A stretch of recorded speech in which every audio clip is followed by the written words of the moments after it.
तो आज अपन स्टार्ट करते हैं चैप्टर नंबर 7 सेक्युरिटाइजेशन। एक ये थ्योरी चैप्टर है। 4 से 8 मार्क का ये ऑलमोस्ट हर अटेम्प्ट में आया है। मोस्टली 4 मार्क्स का ही आता है। एक क्वेश्चन इसका 4 मार्क का आपका एग्जाम में देखने को मिलेगा। इस वीडियो में हम लोग सारे रेलेवेंट क्वेश्चन कवर करेंगे as per ICA study material, past exam question, RTP और एमटीपी के। यानी ये वीडियो देखने के बाद आपका पूरा चैप्टर अच्छी तरीके से खत्म हो जाएगा। क्या बात है सर, क्या बात है सर। तो स्टार्ट करते हैं क्वेश्चन नंबर 1 से।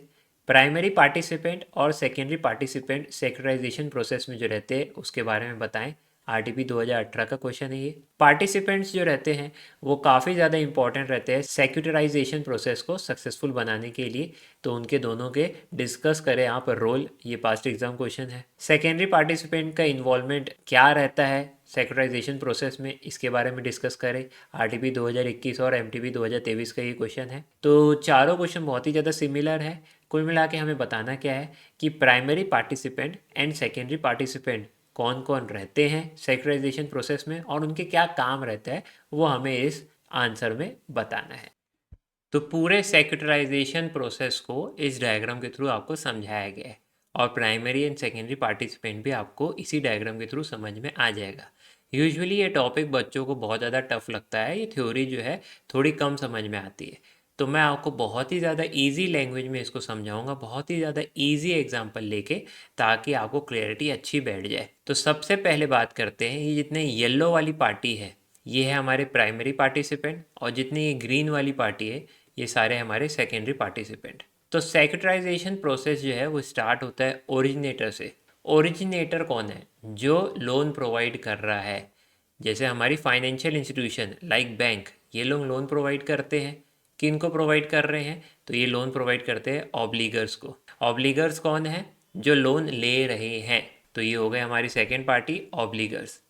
अब जब ओरिजिनेटर यानी कि बैंक लोन प्रोवाइड कर देता है ऑब्लिगर्स को, लेट से 5 साल का लोन प्रोवाइड कर दिया, तो 5 साल के लिए ओरिजिनेटर का पैसा तो फंस गया है। और बैंक का काम क्या है? बैंक का काम है ज़्यादा से ज़्यादा लोन प्रोवाइड करते रहना, उसी से तो उनकी कमाई होगी। लेकिन यहाँ पैसा फंस गया है तो ज़्यादा लोन प्रोवाइड नहीं करा पा रही है बैंक। तो बैंक ने सोचा क्यों ना ये रिसीवेबल्स, भाई जो लोन बांटी है बैंक ने, वो जिसने लिया है लोन उसके लिए तो लाइबिलिटी है, लेकिन बैंक के लिए क्या है? रिसीवेबल है, यानी कि उसकी एसेट है। क्यों ना इस एसेट को बेच दिया जाए और एसेट को बेच के पैसा अभी ले आया जाए। पैसे आ जाएंगे तो फिर और लोन प्रोवाइड किया जा सकता है। तो ये ओरिजिनेटर ने सोचा। तो इसके लिए ओरिजिनेटर क्या करता है? एक स्पेशल पर्पस व्हीकल या एक स्पेशल पर्पस एंटिटी क्रिएट करता है और इसको क्या करता है? अपने सारे एसेट यानी रिसीवेबल्स जो है वो बेच देता है।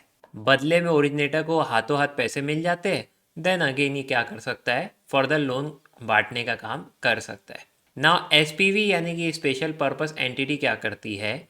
जो भी लोन प्रोवाइड हुआ है यानी रिसीवेबल जो मिला है उसको इन the form of marketable securities convert करती है छोटे छोटे फिक्स डिनोमिनेशन में और उसको इन्वेस्टर्स को सेल कर देती है। इन्वेस्टर क्या करता है? इसके थ्रू डेप्ट इंस्ट्रूमेंट में पैसा लगाता है और कुछ इंटरेस्ट अर्न करता है। तो एसपीवी का यहाँ काम क्या है? यहाँ एसपीवी जो है मेनली ये काम कर रही है कि ओरिजिनेटर से जो रिसीवर मिले हैं उसको सिक्योरिटीज़ में कन्वर्ट करती है और इन्वेस्टर को सेल करती है। इस प्रकार से जो इन्वेस्टर का पैसा है वो एसपीवी को मिलता है और एसपीवी उस पैसे को ओरिजिनेटर को दे देती है। अब आप सोचोगे सर इसमें कमाई कौन कौन कैसे कैसे कर रहा है? तो फॉर एग्जांपल जो ओरिजिनेटर जिसने लोन प्रोवाइड किया है ऑब्लाइगर को, लेट से वो उससे 12% इंटरेस्ट चार्ज करेगा। नाउ ये जो ओरिजिनेटर अपनी एसेट सेल कर देता है एसपीवी को, एसपीवी क्या करता है? इसको in the form of security sell कर देता है इन्वेस्टर्स को। तो वो इसको डिस्काउंट में सेल करेगा इन्वेस्टर्स को और लेट से 100 रुपये की चीज़ को ये 93 में जो है सेल कर देता है ताकि 7% का लगभग इंटरेस्ट जो है इन्वेस्टर यहाँ अर्न करेंगे। ये मैं एकदम सिंपल एग्जांपल के थ्रू बता रहा हूँ। ये सारे रेट मैंने सिंप्लिसिटी के लिए ले लिए हैं। तो यहाँ इन्वेस्टर 7% कमाया, यहाँ ओरिजिनेटर 12% कमाया। अब यही पैसे जो है ओरिजिनेटर एसपीवी को पास ऑन करेगा और एसपीवी जो इन्वेस्टर को पास ऑन करेगा। तो ऐसा कह सकते हैं 12 - 7 = 5% जो है वो ओरिजिनेटर कमा लेगा, 7% जो है वो इन्वेस्टर कमा लेगा। और सर एसपीवी, देखो एसपीवी यूजुअली प्रॉफिट के लिए काम नहीं करता है, ये स्पेशल पर्पस व्हीकल है। ये सिर्फ एडमिनिस्ट्रेशन और ऑपरेटिंग एक्सपेंस अपना निकाल पाता है। यानी कि हाँ, इन्हीं पैसों में एडमिनिस्ट्रेशन और ऑपरेटिंग एक्सपेंस भी पे करना पड़ेगा। एसपीवी को यही मिलता है। तो ये पूरा सेक्टराइजेशन प्रोसेस आपका हो गया खत्म। नाउ ये बाकी पार्टियों का क्या रोल है उसको एक बार डिस्कस कर लेते हैं। अब ओरिजिनेटर ने लोन प्रोवाइड किया है ऑब्लाइगर्स को। अब ऑब्लाइगर्स को टाइम टू टाइम नोटिस भेजना और उनसे पैसा वसूलने का काम करना पड़ेगा। तो ये काम जनरली कौन कर देता है? आरबीए करके दे देता है। रिसीविंग एंड पेइंग एजेंट इसको बोलते हैं। इनका काम है कि ऑब्लाइगर से पैसा वसूल करते रहो टाइम टू टाइम। नाउ इधर आता है एजेंट। एजेंट का काम होता है कि सारी पार्टी जो है ट्रू स्पिरिट ऑफ एग्रीमेंट में काम कर रही है कि नहीं कर रही है ना। एग्रीमेंट में जो जो बातें लिखी है वो सब फॉलो कर रहे हैं, कोई भी किसी टाइप की चीटिंग तो नहीं कर रहा है। बेसिकली ये इन्वेस्टर्स के पैसों को प्रोटेक्ट करने के लिए काम करता है। देन नेक्स्ट आता है स्ट्रक्चरर। स्ट्रक्चरर का काम होता है कि सारी पार्टियों को जो सेक्टराइजेशन प्रोसेस में है उन सबको इकट्ठा लेके आता है। जनरली ये होते हैं हमारे इन्वेस्टमेंट बैंकर्स। नाउ बात करते हैं अपन रेटिंग एजेंसी की। तो देखो ऑब्लाइगर ठीक से पैसा लौटा पाएगा कि नहीं लौटा पाएगा, ये डेब्ट इंस्ट्रूमेंट जो है भरोसेमंद है कि नहीं है, उसके लिए इन्वेस्टर क्या बोलेगा कि यार पहले रेटिंग एजेंसी से रेटिंग करवा लो। लेटर वाइज इन लोग जो है रेटिंग प्रोवाइड करते हैं। एक सिंपल से एग्जांपल दे रहा हूँ क्राइसिल का, जो रेटिंग प्रोवाइड करती है इंडिया में। ट्रिपल ए अगर ये किसी को दे रही रेटिंग, यानी कि उसकी हाईएस्ट क्रेडिट वर्दीनेस है, किसी को डी रेटिंग दे दी तो ये डिफॉल्ट करेगा। ये इसको रिप्रेजेंट करता है। अब रेटिंग एजेंसी अगर अच्छी रेटिंग प्रोवाइड करती है तो इन्वेस्टर को भरोसा हो जाएगा और वो डेब्ट इंस्ट्रूमेंट में पैसा निवेश करने के लिए रेडी हो जाएगा। और रेटिंग एजेंसी अगर पुअर बोलती है, यानी कि डी प्रोवाइड कर देती है या सी प्रोवाइड कर देती है, तो इन्वेस्टर का कॉन्फिडेंस थोड़ा सा शेक कर जाएगा। नेक्स्ट आते हैं हमारे क्रेडिट एनहेंसर। ये एक्स्ट्रा क्वेश्चन प्रोवाइड करते हैं कंप्लीट सेक्टराइजेशन प्रोसेस में। ये सॉर्ट ऑफ गारंटी प्रोवाइड करते हैं कि अगर ऑब्लाइगर नहीं दे पाएगा पैसा तो ये क्रेडिट एनहेंसर जो है वो पैसा आपको प्रोवाइड कर देंगे, यानी इन्वेस्टर का पैसा सेफ है। तो क्रेडिट एनहेंसर के कारण अगर आपको गारंटी मिल जाती है तो रेटिंग एजेंसी जो है प्रॉपर अच्छी रेटिंग भी प्रोवाइड करेगी और इन्वेस्टर का कॉन्फिडेंस भी हमेशा हाई रहेगा। तो इन्वेस्टर जो है पैसा लगाने से पहले credit enhancer and rating agency को ज़रूर से चेक करता है। तो ये हो गए सबके रोल ख़त्म। अब एक एक करके अपन डिस्कस कर लेते हैं दोबारा से जो भी मॉड्यूल में लिखा हुआ है। प्राइमरी पार्टिसिपेंट सबसे पहले आते हैं ओरिजिनेटर। ओरिजिनेटर वही लोग हैं जो लोन बांट रहे हैं और जो अपनी एसेट को एसपीवी को सेल कर रहे हैं। सेकंड आता है special purpose vehicle. Special purpose vehicle क्या करती है? ये सारी एसेट्स को बाय कर लेती है ओरिजिनेटर से। एसपीवी जो है वो फॉर्म किया जा सकता है इन the form of company, firm, society या फिर ट्रस्ट। देन नेक्स्ट आते हैं इन्वेस्टर्स। इन्वेस्टर वो है जो सेक्युराइज्ड पेपर यानी कि मार्केटेबल सिक्योरिटी जो एसपीवी क्रिएट कर रहा है उसको बाय करते हैं। देन आते हैं सेकेंडरी पार्टिसिपेंट। इसमें सबसे पहले आता है ऑब्लाइगर। लोन लेने वाली पार्टी है ऑब्लाइगर। इसी को अपन कहते हैं कि सेक्युराइजेशन प्रोसेस का इन लोग बेस तैयार करते हैं। भाई अगर यही लोग नहीं रहेंगे तो सेक्युराइजेशन प्रोसेस हो ही नहीं सकता ना। इन्हीं को लोन बांटा जाता है, फिर इनके रिसीवेबल्स को बेचा जाता है ओरिजिनेटर के द्वारा। वही चीज़ जो है investor in the form of market securities buy करते हैं। तो इसलिए कहा जाता है they form the basis of securitisation process. Then आती है रेटिंग एजेंसीज। रेटिंग एजेंसी क्या करती है? डेब्ट इंस्ट्रूमेंट को रेटिंग प्रोवाइड करती है, क्रेडिट क्वालिटी जो है वो निकालती है।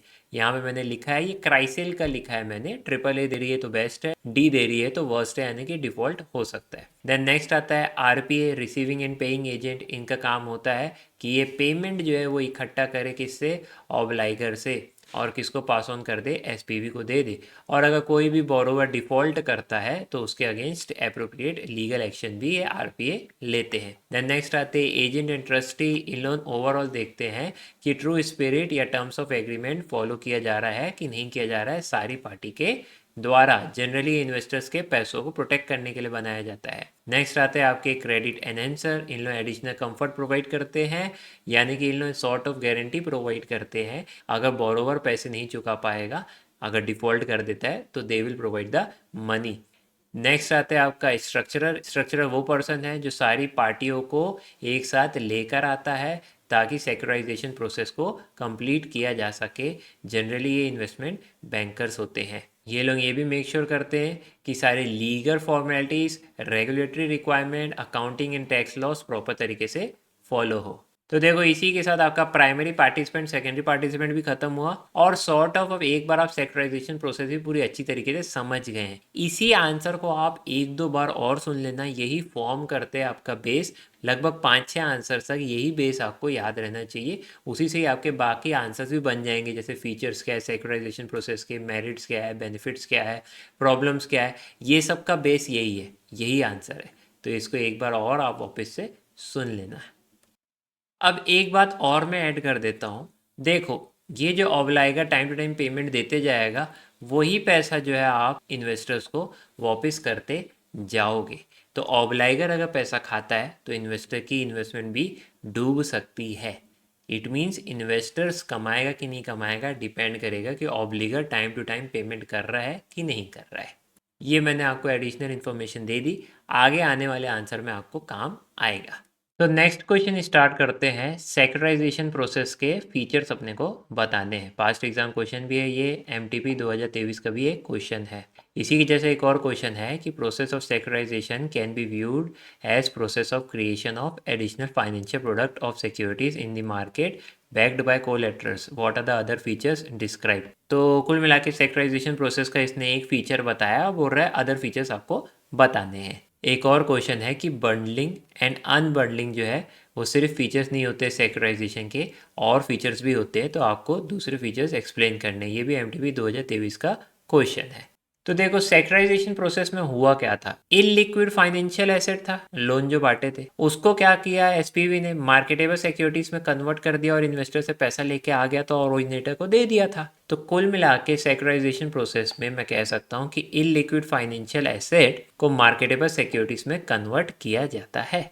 भाई ओरिजिनेटर जो है लोन प्रोवाइड करता है, ऑटोमोबाइल लोन हो गया, क्रेडिट कार्ड रिसीवेबल हो गया, होम लोन हो गया, इस टाइप के लोन वो प्रोवाइड करता है। अब इन सारे लोन का क्या करते हैं, पूल ऑफ एसेट्स क्रिएट कर दिया जाता है। तो इलिक्विड एसेट का आपने क्या कर दिया है, पूल ऑफ एसेट्स क्रिएट कर दिया है। अब इसी पूल ऑफ एसेट को एसपीवी को दिया जाता है, वो रीपैकेजिंग करके और रीबंडलिंग करके मार्केटेबल सिक्योरिटीज में कन्वर्ट करके इसको बेच देती है। यही तो प्रोसेस हो रहा है ना सेक्युराइजेशन में। तो पहले जो है सेक्युराइजेशन प्रोसेस का एक बार इसने इजी मीनिंग बता दिया है। तो आज अब डिस्कस कर लेते हैं सेक्युराइजेशन के सारे फीचर्स वन बाय वन।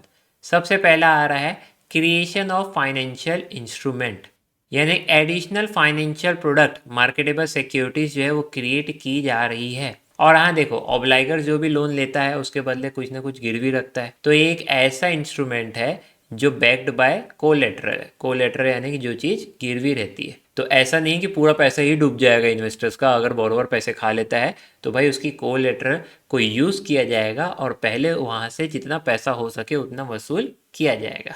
यही लाइन लिखी हुई थी आपके एक क्वेश्चन में और बोल रहा था अदर फीचर्स बताओ, यानी पहला फीचर्स लिख के दे दिया था, ये यहाँ लिखा हुआ है। तो आई होप आपको इस क्वेश्चन का मीनिंग भी समझ में आ गया होगा। एक फीचर लिख दिया और बोल रहा है अदर फीचर्स बताओ। नाउ नेक्स्ट आता है बंडलिंग एंड अनबंडलिंग। देखो बैंक ने अलग अलग टाइप के लोन प्रोवाइड किए। मैं कहता हूँ कि बैंक ने 10 लोन अलग अलग लोगों को प्रोवाइड किए, 5 लाख ईच के। For the sake of simplicity मैं बता रहा हूँ, तो 50 लाख के लोन जो है वो इकट्ठा हो गए हैं। तो ये पूल ऑफ एसेट को इकट्ठा करना इसको बोलते हैं बंडलिंग। अब क्या करेगा एसपीवी, एसपीवी इसको अनबंडलिंग करेगा। मतलब क्या है कि इस 50 लाख के लोन को लेट से 500 रुपीज़ का फिक्स डिनोमिनेशन का एक सिक्योरिटी उसने बनाया और ऐसी 10,000 सिक्योरिटीज में उसको कन्वर्ट कर देगा। 500 इंटू 10,000, लेट से ये हो गया क्या 50 लाख, यानी 50 लाख के लोन को 500 रुपये की फिक्स डिनोमिनेशन वाला डेप्ट इंस्ट्रूमेंट में कन्वर्ट किया गया, यानी ऐसे 10,000 डेप्ट इंस्ट्रूमेंट में कन्वर्ट कर दिया गया। अब जिसको 500 रुपये लगाना है वो 500 रुपये इन्वेस्टर लगा सकता है, जिसको 50,000 लगाना है वो भी लगा सकता है। तो इस प्रोसेस को अपन बोलेंगे अनबंडलिंग। तो सेकंड फीचर्स भी हमारा खत्म हो गया। एसेट्स अगर कंबाइन किया जाता है एक पूल में उसको बंडलिंग बोलते हैं। फिर ये फिक्स डिनोमिनेशन के इंस्ट्रूमेंट में तोड़ा जाता है तो उसको अनबंडलिंग बोलते हैं। नेक्स्ट है टूल ऑफ रिस्क मैनेजमेंट। अभी एक अच्छा पॉइंट है, आपको आराम से समझना पड़ेगा। देखो यहाँ पे पूरे प्रोसेस में अगर पैसा डूबेगा, बोरोवर अगर पैसा नहीं देगा तो पैसा डूबेगा, तो कौन जिम्मेदारी लेगा इस पैसों की। तो देखो अगर एग्रीमेंट में लिख दिया है रिकोर्स बेसिस, तो कोई भी पैसा अगर डूबता है तो इन्वेस्टर सीधा किससे मांग लेगा, ओरिजिनेटर से मांग लेगा, यानी ओरिजिनेटर जिम्मेदारी लेगा। और अगर एग्रीमेंट जब सेक्युरिटाइजेशन प्रोसेस का एग्रीमेंट किया गया है और उधर लिख दिया नॉन रिकोर्स बेसिस, यानी कि अगर आप बोरोवर पैसा खाता है तो उसके एसेट वेसेट गिरवी जो भी है उसको बेचने के बाद भी अगर आपको लॉस हो रहा है तो वो लॉस ओरिजिनेटर बियर नहीं करेगा, बल्कि एसपीवी या फिर अल्टीमेटली इन्वेस्टर बियर करेगा। तो रिकॉर्स बेसिस में ओरिजिनेटर बियर करता है और नॉन रिकॉर्स बेसिस में ओरिजिनेटर बियर नहीं करता है लॉस को, एसपीवी या फिर इन्वेस्टर बियर करते हैं लॉस को। तो सर दोनों टाइप के टर्म्स रखे जा सकते हैं, यस। सेक्युरिटाइजेशन प्रोसेस जब किया जा रहा है तो रिकॉर्स और नॉन रिकॉर्स बेसिस दोनों ही किया जा सकता है। तो वो डिपेंड करेगा एग्रीमेंट पे, सेक्युरिटाइजेशन प्रोसेस के एग्रीमेंट में क्या लिखा हुआ है, रिकॉर्स बेसिस या नॉन रिकॉर्स बेसिस। तो यही लिखा हुआ है टूल ऑफ रिस्क मैनेजमेंट। ये किसके पॉइंट ऑफ व्यू से लिखा हुआ है, ये लिखा हुआ है ओरिजिनेटर के पॉइंट ऑफ व्यू से कि अगर नॉन रिकॉर्स बेसिस में सेक्युरिटाइजेशन प्रोसेस किया गया है तो जो रिस्क ऑफ डिफॉल्ट है वो शिफ्ट हो जाता है। ओरिजिनेटर के पॉइंट ऑफ व्यू से इसको समझाया गया है। तो रिस्क ऑफ डिफॉल्ट किसका शिफ्ट हो गया है, ओरिजिनेटर का, कि भैया पैसा अगर डूबा तो ओरिजिनेटर को पे नहीं करना पड़ेगा। और सर नॉन रिकॉर्स बेसिस नहीं लिखा रहता है, रिकॉर्स बेसिस लिखा रहता तो ओरिजिनेटर को ही पे करना पड़ता है, यानी रिस्क ऑफ डिफॉल्ट फिर उस समय शिफ्ट नहीं होता। तो देखो आपको लिखने की जरूरत नहीं, यहाँ मैंने वो बातें लिख चुकी है, आप बस आराम से समझ लो। सारी चीज़ों का मीनिंग मैंने ऑलरेडी लिखा हुआ है ताकि आपको ईजिली हर चीज़ समझ में आ जाए। तो अभी सिर्फ और सिर्फ फोकस करो थ्योरी को समझने में। देखो नेक्स्ट पॉइंट समझते हैं, पहले फिफ्थ वाला समझ लेते हैं, ट्रेंचिंग। ट्रेंचिंग यानी कि अलग अलग जो है वो ग्रुप बना रहे हैं। अपन जो कंप्लीट लोन था, लेट से कितने का लोन था हमारा, 50 लाख का लोन था, तो इसके अलग अलग ट्रेंचेस, अलग अलग पार्ट्स बना रहा हूँ मैं।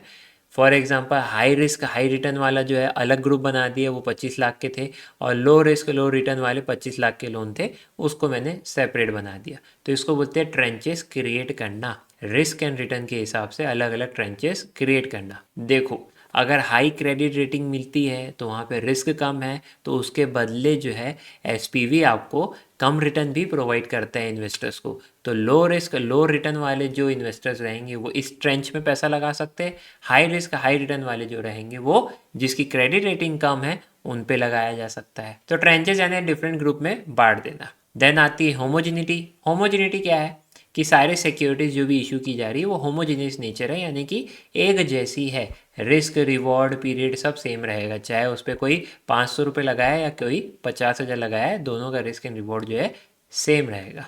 देन फाइनली आता है स्ट्रक्चर्ड फाइनेंस। स्ट्रक्चर्ड फाइनेंस वाला जो पॉइंट है वो इन्वेस्टर के पॉइंट ऑफ व्यू से है, यानी डेब्ट इंस्ट्रूमेंट को कुछ इस प्रकार से डिज़ाइन किया गया है जो लोगों के रिस्क और रिटर्न को मैच करता हो।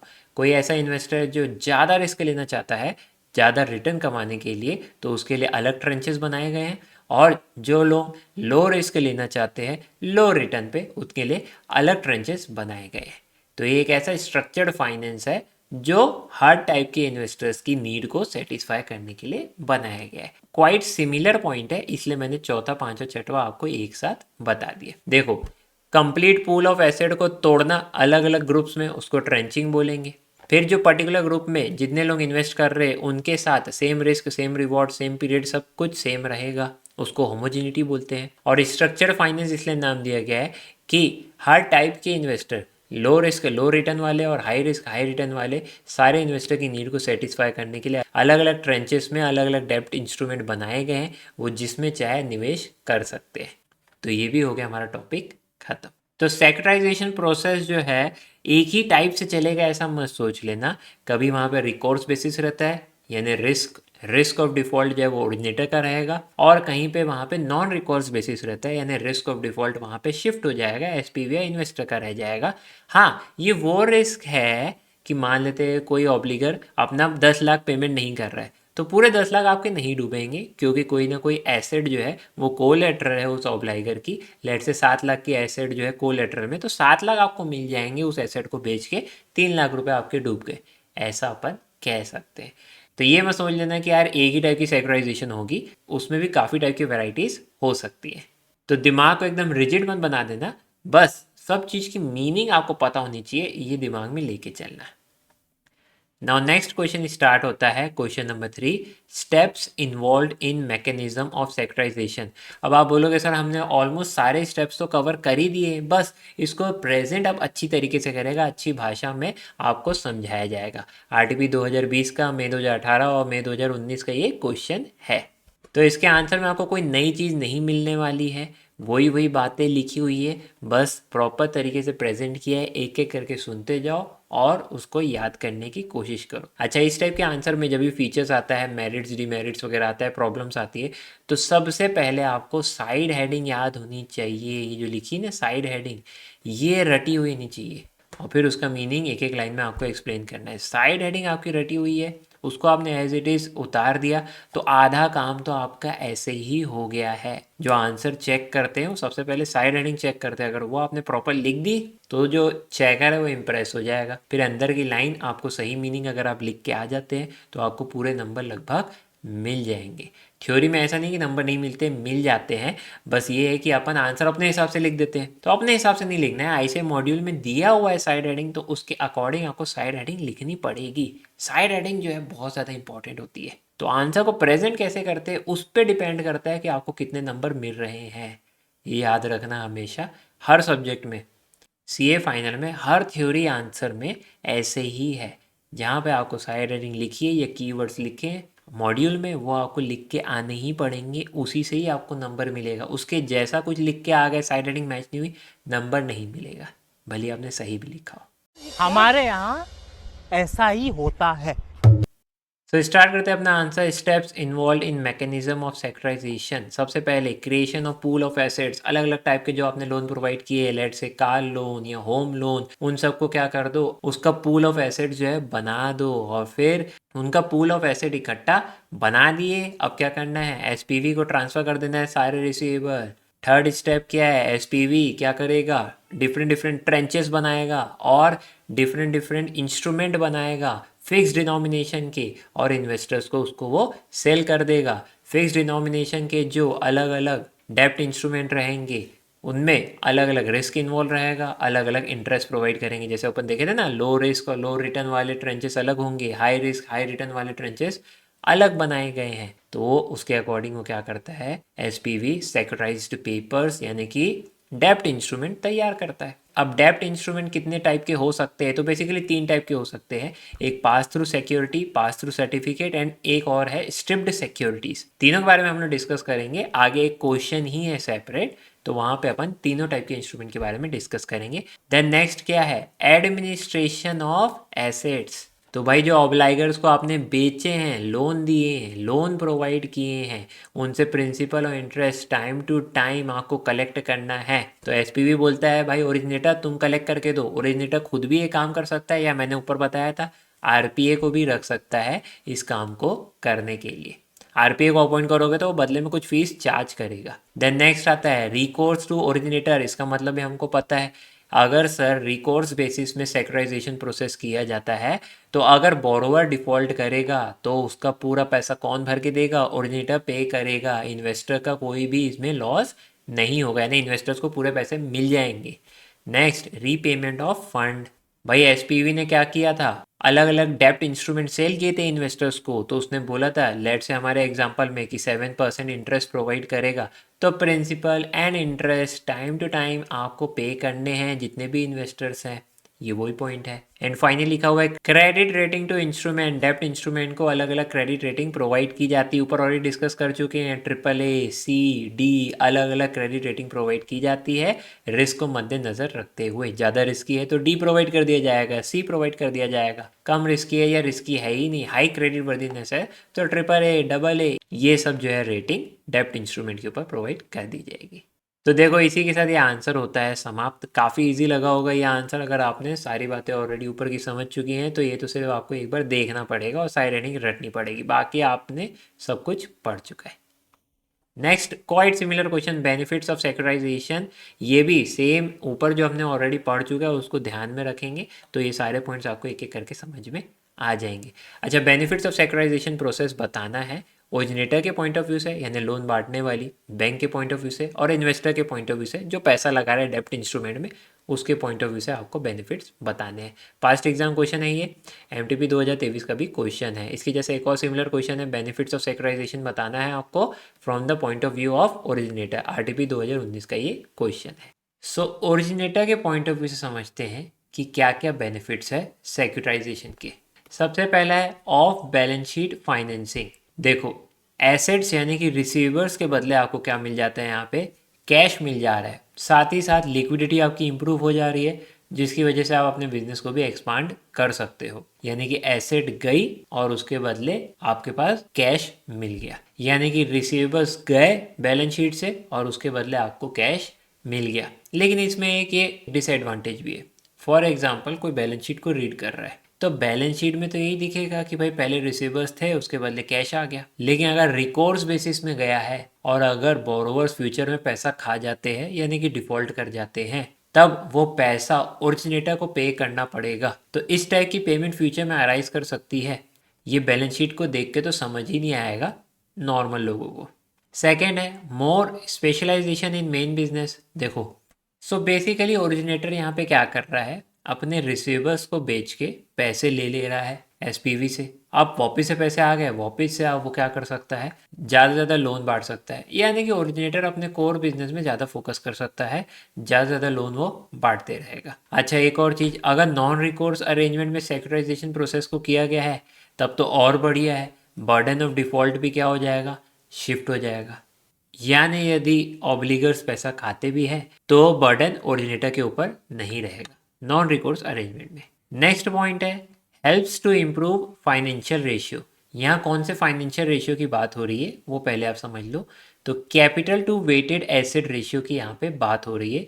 यानी सेक्युरिटाइजेशन प्रोसेस के द्वारा financial ratio debt is capital to weighted asset ratio ज़्यादा से ज़्यादा इम्प्रूव होता है। वो कैसे होता है इसकी समरी मैंने यहाँ लिखी हुई है, लेकिन पहले समझ लेते हैं capital to weighted asset ratio क्या होता है। तो ये एक्स्ट्रा नोट्स है, ये आपको आंसर में नहीं लिखना है। जैसे ऊपर क्राइसिल के बारे में बताया था, रेटिंग देते हैं AAA D, वो सब आंसर का पार्ट नहीं है, वो आपकी बेटर अंडरस्टैंडिंग के लिए। वैसे यहाँ पे भी आपका आंसर इतना में ख़त्म हो गया है। बाकी जो भी मैंने ये ग्रीन से लिखा है ये सिर्फ आपकी अंडरस्टैंडिंग को इम्प्रूव करने के लिए लिखा है। तो capital to weighted asset ratio क्या होता है इसको अपन डिस्कस कर लेते हैं। उसका फॉर्मूला है tier 1 capital plus tier 2 capital divided by risk weighted asset. Basically numerator में कैपिटल आएगा और डिनोमिनेटर में रिस्क वेटेड एसेट्स आएंगे। अब ये कैपिटल क्या होते हैं सर, तो देखो कैपिटल में जनरली क्या आएगा, इक्विटी एंड रिटेन अर्निंग आएगा और रिजर्व आएगा। और रिस्क वेटेड एसेट में क्या आएगा, बैंक की एसेट जो कि रिस्क के अकॉर्डिंग अलग अलग वेट्स प्रोवाइड किए गए हैं। फॉर एग्जाम्पल अगर बैंक ने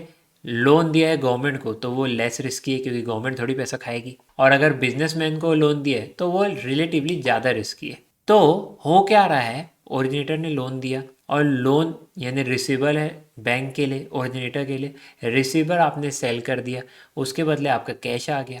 it means risk weighted asset आपकी कम हो गई, और डिनोमिनेटर अगर कम होते जाएगा तो ऑटोमेटिकली वो रेशियो जो है वो इम्प्रूव होगा। तो मोर ऑफ द स्टोरी बस इतना ही है कि सेक्युरिटाइजेशन प्रोसेस में रिसीवर सेल हो जाते हैं और उसके बदले कैश मिल जाता है। तो रिस्क वेटेड एसेट जो कि डिनोमिनेटर में आता है इस फॉर्मूले में वो कम हो रहा है, ड्यू टू विच रेशियो जो है वो इम्प्रूव हो रहा है।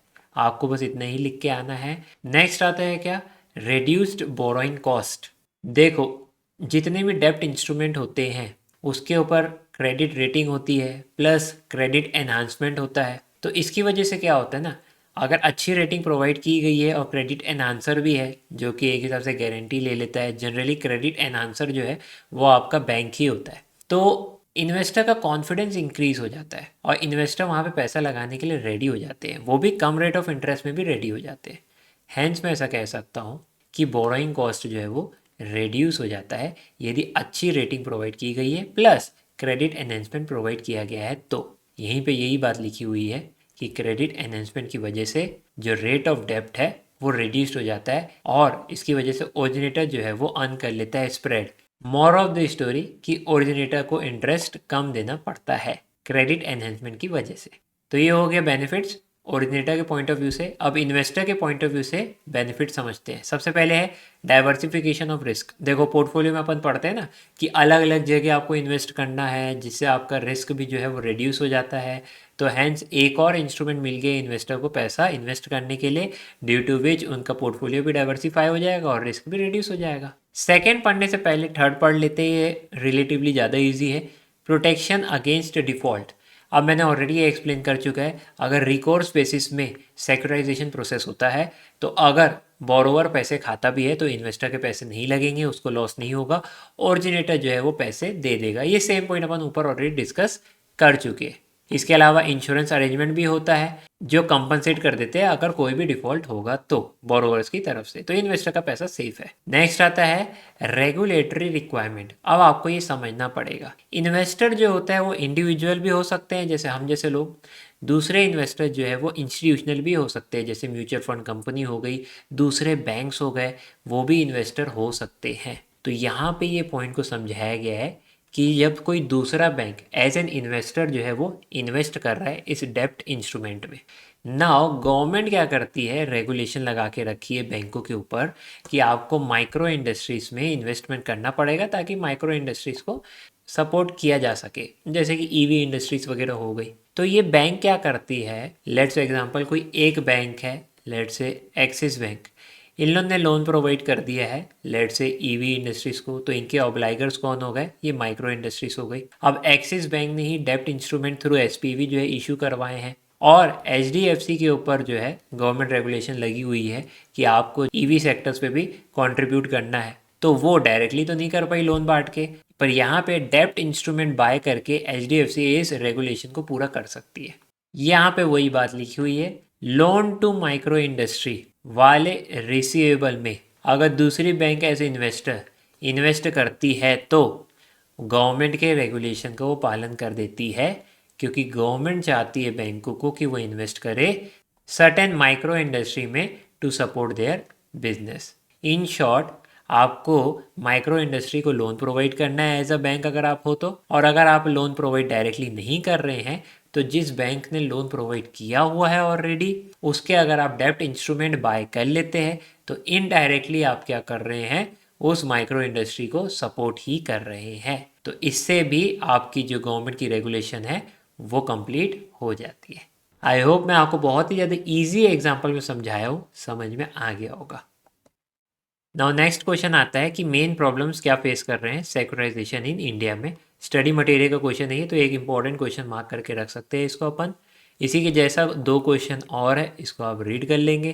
पहला क्या है कि इंडिया में वेल डेवलप्ड डेप्ट मार्केट नहीं है। देखो यदि मुझे इक्विटी शेयर्स बाय करने हैं तो स्टॉक एक्सचेंज है, वेल डेवलप्ड इक्विटी मार्केट है जहां से मैं स्टॉक्स इक्विटी शेयर्स बाय कर सकता हूं, लेकिन मैं डेप्ट इंस्ट्रूमेंट बाय कर सकता हूं, ऐसा मार्केट इंडिया में वेल एस्टेब्लिश्ड वेल डेवलप्ड नहीं है।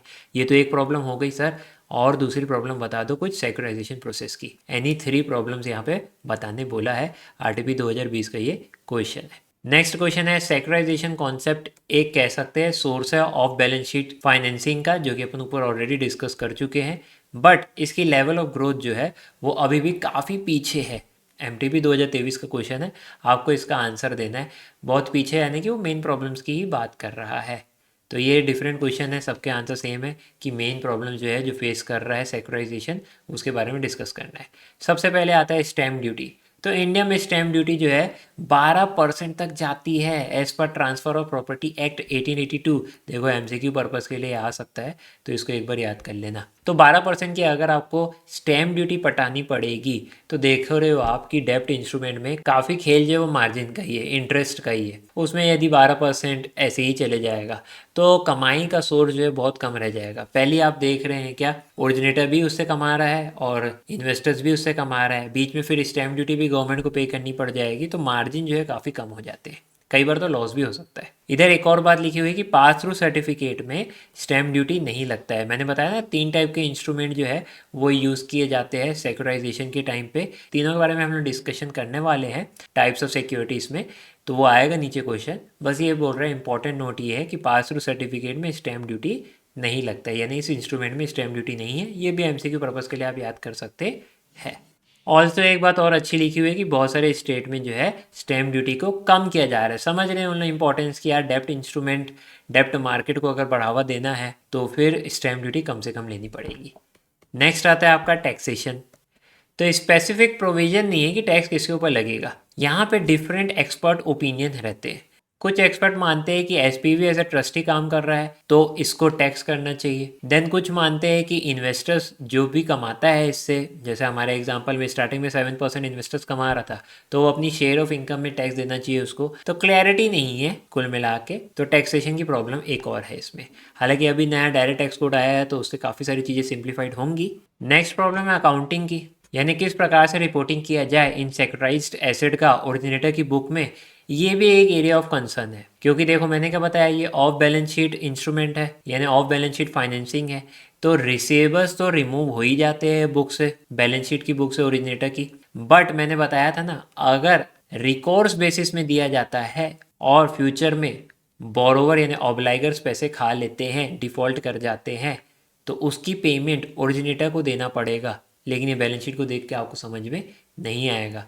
तो अकाउंटिंग किस प्रकार से किया जाए ताकि रीड करने वालों को समझ में आ जाए कि ये रिसीवर्स जो है हटे हैं, उसके बदले जो कैश आया है इसमें क्या फ्यूचर की कोई लायबिलिटी क्रिएट हो सकती है कि नहीं हो सकती है। नेक्स्ट आता है लैक ऑफ स्टैंडर्डाइजेशन। अभी डॉक्यूमेंटेशन जो है वो सबके खुद के फॉर्मेट है, किस प्रकार के डॉक्यूमेंटेशन लोग तैयार कर रहे हैं, यानी जो भी लोग डेप्ट इंस्ट्रूमेंट क्रिएट कर रहे हैं एसपीवी, वो अपने हिसाब से डॉक्यूमेंटेशन करती है। यानी कोई एक स्टैंडर्ड प्रोसेस नहीं है कि डॉक्यूमेंट में क्या क्या स्पेसिफिक बातें होंगी। हो सकता है कोई एक कंपनी, एक एसपीवी जो है वो डेप्ट इंस्ट्रूमेंट इशू कर रही है तो वो अलग टाइप के डॉक्यूमेंट्स और उसमें टर्म्स एंड कंडीशन अपने हिसाब से डाल रही है, तो कोई दूसरी एसपीवी यदि डेप्ट इंस्ट्रूमेंट प्रोवाइड कर रही है तो वो अपने हिसाब से टर्म्स एंड कंडीशन डाल रही है।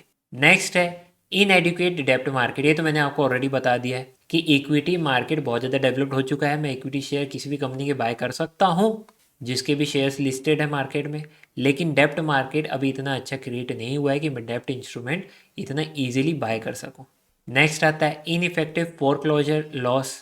फोरक्लोजर क्या रहता है, लीगल प्रोसेस जो अलाउ करता है लेंडर को कि यदि बोरोवर डिफॉल्ट कर लेता है तो उसकी प्रॉपर्टी सीज यानी हथिया लिया जाए और उसकी प्रॉपर्टी को बेच के जो है लॉस को रिकवर कर दिया जाए। तो ये आपको मीनिंग मैंने एडिशनल लिख दी है, ये आंसर का पार्ट नहीं है। आंसर का पार्ट ये ब्लैक वाला ही है।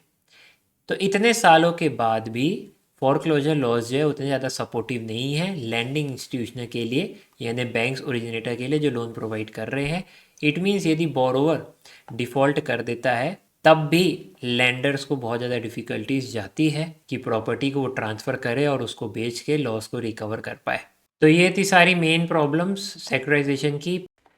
तो नेक्स्ट क्वेश्चन स्टार्ट करते हैं। Explain the pricing of securitised instrument. जो डेप्ट इंस्ट्रूमेंट एसपीवी इशू कर रहे हैं इन्वेस्टर को तो किस रेट में करें, कुल मिला के कितने डिस्काउंट में करें, कितना इंटरेस्ट उनको देना चाहिए। देखो इतना इंटरेस्ट दीजिएगा जिससे इन्वेस्टर भी सेटिस्फाइड होकर इन्वेस्टमेंट कर सके और ओरिजिनेटर को भी पे करने में कोई तकलीफ नहीं हो। ओरिजिनेटर ही तो एट लास्ट पे कर रहा है ना उसको।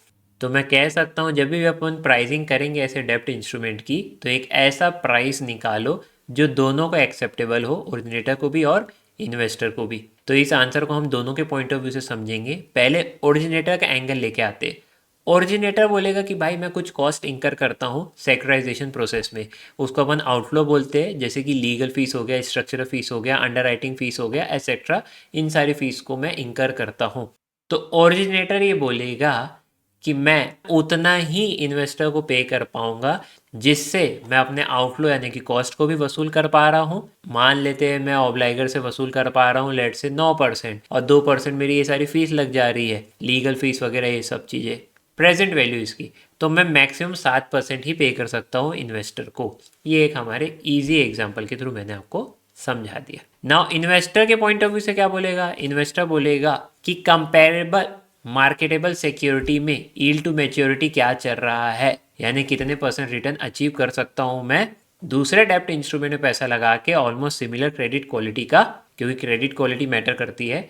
जितना हाई क्रेडिट वर्दीनेस रहेगा उसमें लो इंटरेस्ट मिलती है और जहाँ पे कम क्रेडिट वर्दीनेस रहता है वहाँ पे हाई इंटरेस्ट मिलता है बट रिस्क भी ज़्यादा रहता है। तो सिमिलर क्रेडिट क्वालिटी के डेब्ट इंस्ट्रूमेंट में कंपेरेबल मार्केटेबल सिक्योरिटी में मैं इन्वेस्ट करता हूँ तो कितने परसेंट रिटर्न मैं कमा सकता हूँ, एटलीस्ट उतना तो मैं एक्सपेक्ट करूँगा कि ओरिजिनेटर या फिर एसपीवी उसको प्रोवाइड करे मिनिमम इंटरेस्ट। तो ये हो गया हमारा प्राइसिंग ख़त्म। इसको एक बार आप रीड कर लेना वर्ड्स को, तो ताकि आपको क्या है की वर्ड्स याद हो जाए और आप ठीक तरीके से लिख के आ पाए। इस आंसर में वर्डिंग जो है आपको एक बार रीड करते वक्त टफ लगेगी, लेकिन मैंने आपको बहुत ही ज़्यादा इजी लैंग्वेज में समझाने की कोशिश की है। आई होप आपको ये आंसर अभी समझ में आ गया होगा। नाउ नेक्स्ट क्वेश्चन आता है explain risk in securitisation. Newly added question है ये। इसी की जैसा क्वेश्चन है कि इन्वेस्टर जो है एक्सपोज होता है सेवरल रिस्क में अलग अलग स्टेज ऑफ सेक्टराइजेशन में। तो आपको यही बताना है कि कौन कौन से वेरियस टाइप्स ऑफ रिस्क है जो सेक्टराइजेशन के ट्रांजेक्शन में इन्वेस्टर एक्सपोज होते हैं। तो सबसे पहला क्या है, क्रेडिट रिस्क या काउंटर पार्टी रिस्क, यानी सामने वाली पार्टी ऑब्लाइगर पैसा खा गया तो, बैंकरप्ट हो गया तो, लोन रीपे नहीं कर पाया तो इन्वेस्टर का पैसा डूब सकता है, उसको जितनी रिटर्न की एक्सपेक्टेशन है वो नहीं मिलेगी। नेक्स्ट है लीगल रिस्क। तो कॉन्क्लूसिव जुडिशियल प्रेसिडेंट अवेलेबल नहीं है, एब्सेंट है। ये कह सकते हैं स्टैचुरी प्रोविजन जो है उतनी ज़्यादा क्लियर नहीं है कि जब भी बोरोवर जो है पैसे खाता है तो लीगल ओनरशिप इस एसेट की किसके पास रहेगी। इंडियन कॉन्टेक्स्ट में अपन कह सकते हैं कि अभी हमारा जुडिशियल सिस्टम क्लियर कट जो है लॉ बना के इसके रिगार्डिंग नहीं रखा है, तो लीगल रिस्क तो हमेशा इन्वॉल्व है। नेक्स्ट आता है मार्केट रिस्क, यानी कि एक्सटर्नल रिस्क अपन बोलेंगे इसको, जो ट्रांजैक्शन को अफेक्ट कर सकता है। अब मार्केट रिस्क के भी सब कैटेगरीज है, एक एक करके समझते हैं। सबसे पहले है macro economic risk. Macro economic factors जैसे कि इंडस्ट्री का ही बुरा वक्त स्टार्ट हो गया है, कोई पर्टिकुलर इंडस्ट्री में ही रिसेशन आ गया है तो कई बार उन लोग लोन रीपे टाइमली नहीं कर पाते हैं, या फिर अपन कह सकते हैं कि उन लोग बैंकरप्ट हो जाते हैं, ड्यू टू विच वो पैसा डूब सकता है। तो यहाँ पे उसी के एग्जाम्पल्स लिखे हुए हैं। ये सेकेंड वाला एग्जाम्पल और भी इंटरेस्टिंग है। ये बोल रहा है कि कोई कमर्शियल वाइकर का लोन लिया है, लेट से वो कमर्शियल वाइकर 10 lakhs का है, लेकिन अगर प्राइजेस फॉल हो जाते हैं कमर्शियल वाइकर के फ्यूचर में, लेट से वो जाते हैं 6 लाख के, तो बोरोवर जिसने 10 लाख का लोन लिया है इस कमर्शियल वाइकर का, वो विलफुली डिफ़ॉल्ट कर देगा, ये लोन को रीपे नहीं करेगा और वो चाहेगा कि उसकी ज़्यादा क्या करोगे, आप कमर्शियल वाइकर जो है वो सीज कर लोगे, तो कर लो सीज और इसको बेच के जितना पैसा वसूलना है वसूल लो, क्योंकि उसको पता है कि 10 लाख का पेमेंट करना आपको मतलब का नहीं, क्योंकि मार्केट रेट जो है इस कमर्शियल वाइकर का काफ़ी ज़्यादा गिर चुका है, तो बोरोवर विलफुली डिफ़ॉल्ट करना चाहेंगे। ये भी एक काइंड ऑफ क्या हुआ, रिस्क हो गया। 10 मैं कह सकता हूँ कि इंडस्ट्री में रिसेशन आ जाए तो भी रीपेमेंट मुश्किल हो जाती है, और प्राइजेस फॉल हो जाए बहुत ज़्यादा तो भी उन लोन्स पे रीपेमेंट बहुत ज़्यादा मुश्किल हो जाती है। नेक्स्ट होता है प्री पेमेंट रिस्क। मान लेते हैं आपने 5 years का लोन प्रोवाइड किया था, इंटरेस्ट रेट कम हो गया, सामने वाली पार्टी ने 2 साल में ही आपको प्रीपे करके चले गया, तो अब बचे हुए 3 साल आपको कहीं ना कहीं री इन्वेस्ट करना पड़ेगा, और इंटरेस्ट रेट भी कम है तो री इन्वेस्ट करने में आपको सेम यील्ड भी नहीं मिलेगा, तो प्री पेमेंट रिस्क भी यहाँ पे इन्वॉल्व होता है। नेक्स्ट पॉइंट भी इससे बहुत ज़्यादा रिलेटेड है, इंटरेस्ट रेट रिस्क। आप समझो इस बात को कि आपने लोन जब बांटा है तब आपने फ्लोटिंग रेट में बांट दिया है, फ्लोटिंग यानी कि मार्केट रेट में, अगर मार्केट रेट चेंज होता है तो आपका लोन का रेट भी चेंज होगा। तो लेट से फ्लोटिंग रेट में आपने लोन प्रोवाइड कर दिया 8% में, और आपने इन्वेस्टर को फिक्स रेट कमिट कर दिया, लेट से 7% आप पे करोगे इन्वेस्टर को, फिक्स रेट है। अब क्या हो रहा है, फ्लोटिंग रेट फ्यूचर में कम हो गया, लेट से ये 6% हो गया, तो आप कमा 6% रहोगे ऑब्लाइगर से और पे कर रहे होगे इन्वेस्टर को फिक्स रेट यानी कि 7% पे, तो नुकसान हो जाएगा।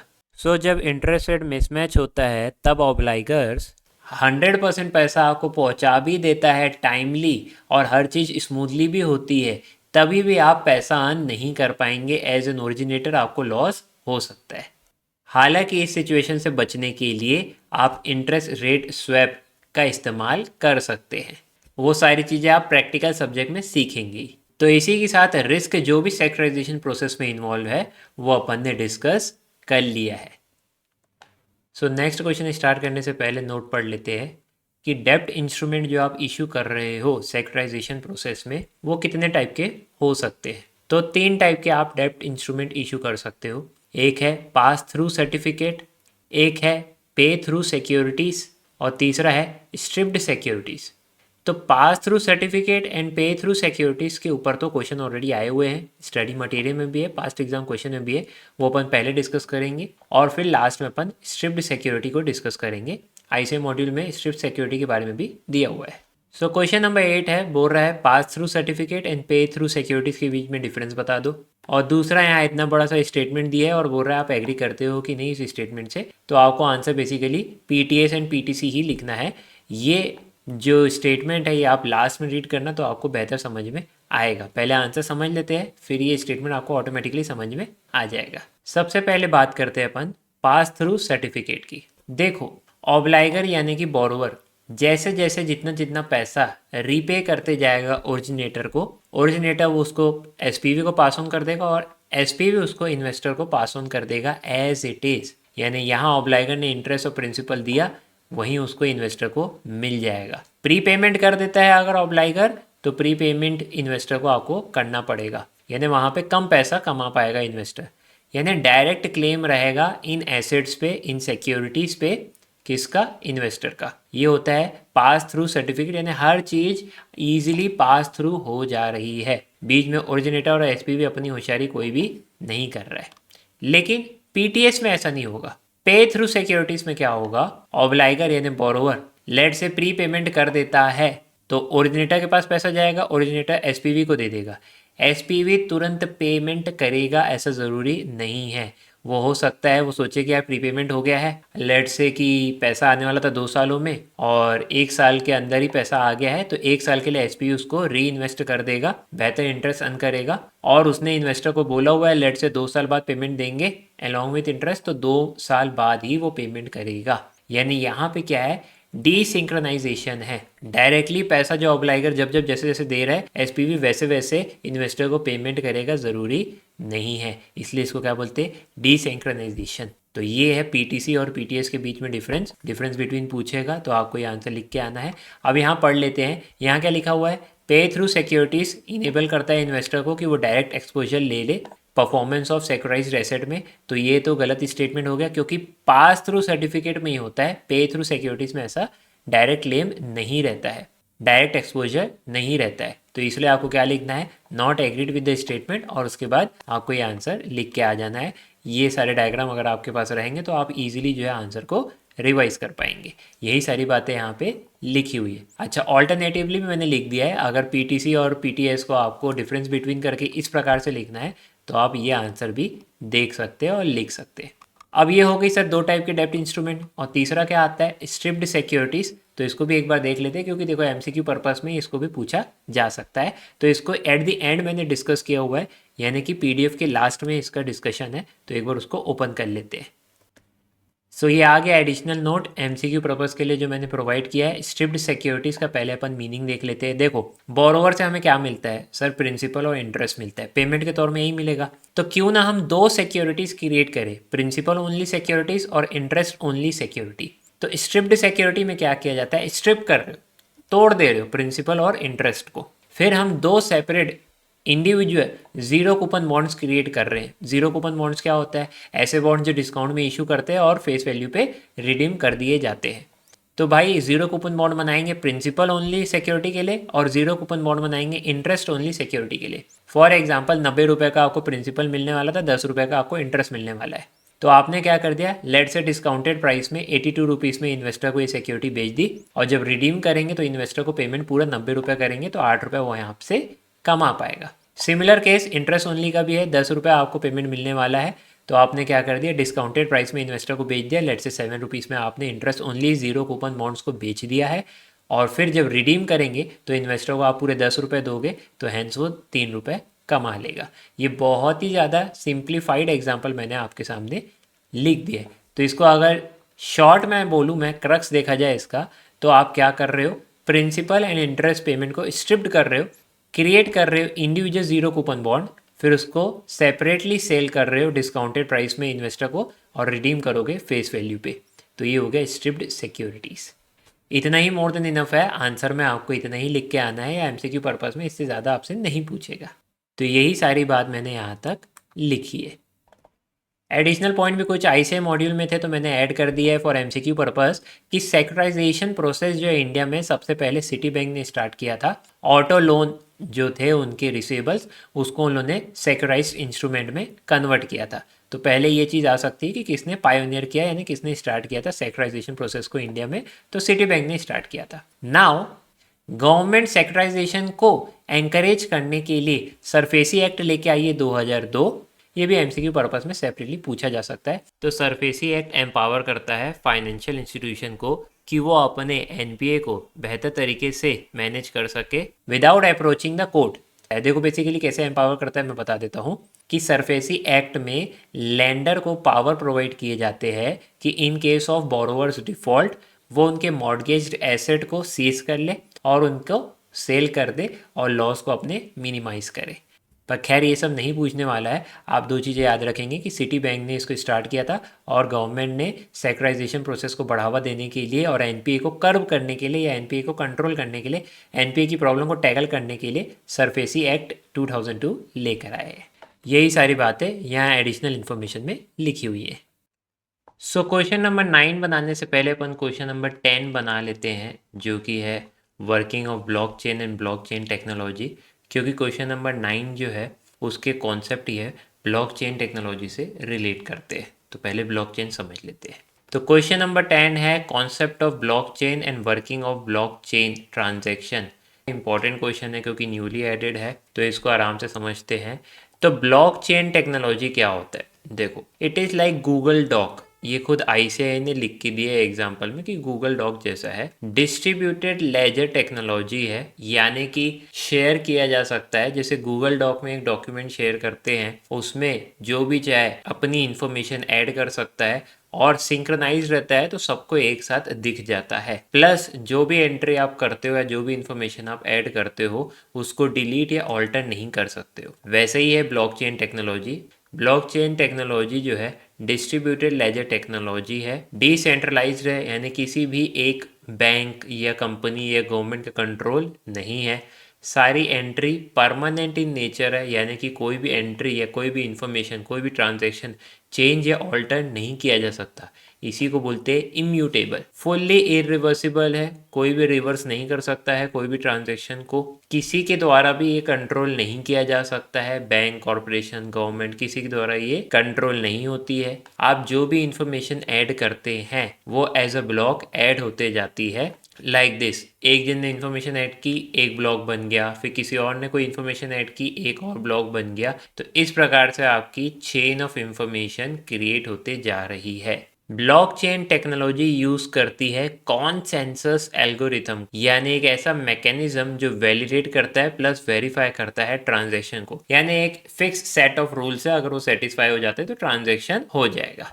तो ये हो गई आपकी ब्लॉकचेन ट्रांजैक्शन या ब्लॉकचेन टेक्नोलॉजी। देखो, ब्लॉकचेन टेक्नोलॉजी काफ़ी ज़्यादा यूज़फुल है बहुत सारी इंडस्ट्री में कि आप इंफॉर्मेशन ऐड करते जा रहे हो, वहाँ पे इंफॉर्मेशन चेंज ऑल्टर नहीं कर सकते हैं, किसी पर्टिकुलर पर्सन का कंट्रोल नहीं है। हाँ, बस ओवरलोडिंग ऑफ डेटा हो जाता है, उसको संभालने के लिए हैवी सर्वर की आपको रिक्वायरमेंट ज़रूर रहेगी, बट इंफॉर्मेशन परमानेंटली सेव होते जा रही है। ये एक सबसे बड़ा एडवांटेज है ब्लॉकचेन टेक्नोलॉजी का। So it can be very useful. Government के लिए हो सकता है, फॉर एग्जाम्पल आपका लैंड रजिस्ट्रेशन हो गया, व्हीकल रजिस्ट्रेशन हो गया।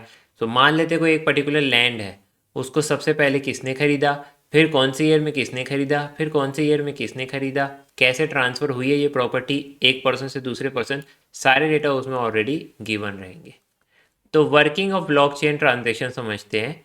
ऐसा ट्रांजैक्शन लाइक सेंडिंग मनी, उसको सबसे पहले ट्रांजैक्शन को इनिशिएट किया जाता है, फिर ट्रांजैक्शन को ट्रांसमिट किया जाता है नेटवर्क के द्वारा, फिर नेटवर्क जो है वैलिडेट करता है ट्रांजैक्शन को यूजिंग क्रिप्टोग्राफी हो गई या कॉन्सेंसस एल्गोरिथम हो गया। बेसिकली ये टेक्निक है जिससे सिक्योर कम्युनिकेशन किया जाता है। इसी के अंदर आ जाता है कि पहले इन्फॉर्मेशन एनक्रिप्ट होती है, फिर जिसको पहुंचानी है या जहां पहुंचानी है वहां जाके डिक्रिप्ट होती है, तो प्रॉपर सिक्योरिटी के साथ वो इन्फॉर्मेशन शेयर की जाती है। Now transaction as a block online represent होता है, फिर ब्लॉक ऐड हो जाता है एग्जिस्टिंग ब्लॉक चेन में और ट्रांजैक्शन इस प्रकार से कंप्लीट हो जाती है। भाई एग्जिस्टिंग ब्लॉक चेन में आपका नया इन्फॉर्मेशन, लेट से नया इन्फॉर्मेशन यहाँ आपने ऐड कर दिया और इस प्रकार से ट्रांजैक्शन जो है वो कंप्लीट हो जाता है।